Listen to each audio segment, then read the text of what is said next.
اعوذ باللہ من الشیطان الرجیم بسم اللہ الرحمن الرحیم رب اشرح لی صدری ویسر لی امری واحلل عقدۃ من لسانی یفقہوا قولی۔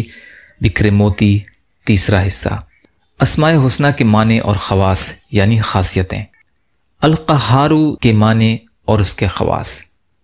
القہارو جل جلالہ، سب کو قابو میں رکھنے والا، وہ ذات جو سب پر غالب ہو اور اس کے غلبے کو کوئی طاقت نہ روک سکے۔ خواص 9 ہیں۔ پہلا، جس شخص کی کوئی حاجت ہو وہ اپنے گھر یا مسجد سے سر ننگا کر کے ہاتھ اٹھا کر 100 مرتبہ یا قہارو کہے، انشاءاللہ اس کی حاجت پوری ہو جائے گی۔ دوسرا، جو اشراق کی نماز کے بعد سجدہ کر کے 7 بار یا قہارو پڑھے گا، اللہ تعالیٰ اسے غنی فرما دے گا۔ تیسرا، جس شخص کو دشمنوں سے خطرہ ہو وہ سورج نکلتے وقت اور رات کے آخری حصے میں دشمنوں کی ہلاکت کے لیے 100 بار یہ پڑھے، یا جبارو یا قہارو یا ذل بطش شدیدی، پھر کہے خذ حق ممن ظلمنی وعدا علیہ۔ چوتھا، بکثرت اس کا ذکر کرنے سے دنیا کی محبت اور ما سوا اللہ کی عظمت دل سے جاتی رہے اور دشمنوں پر غلبہ ہو۔ پانچواں، اگر چینی کے برتن پر لکھ کر ایسے شخص کو پلایا جائے جو سحر کی وجہ سے یعنی جادو کی وجہ سے عورت پر قادر نہ ہو، سحر دفع ہو۔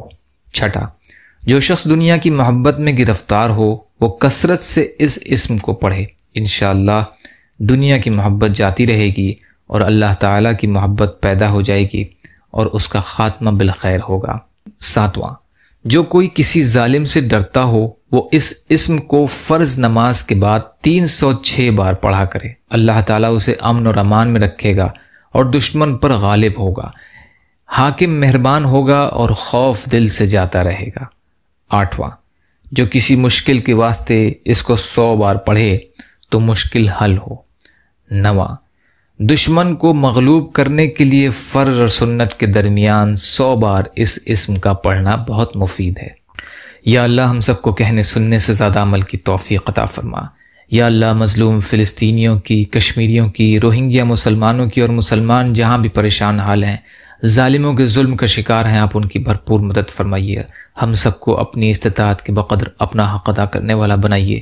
یا اللہ اپنے حلال میں سے دیجیے، حرام سے بچائیے، اپنے غیر سے بے نیاز کر دیجیے، صبر اور شکر اور اچھی طرح عبادت کرنے والا بنائیے۔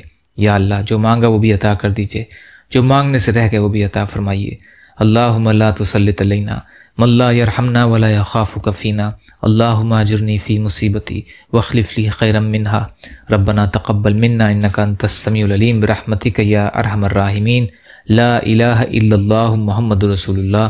السلام علیکم۔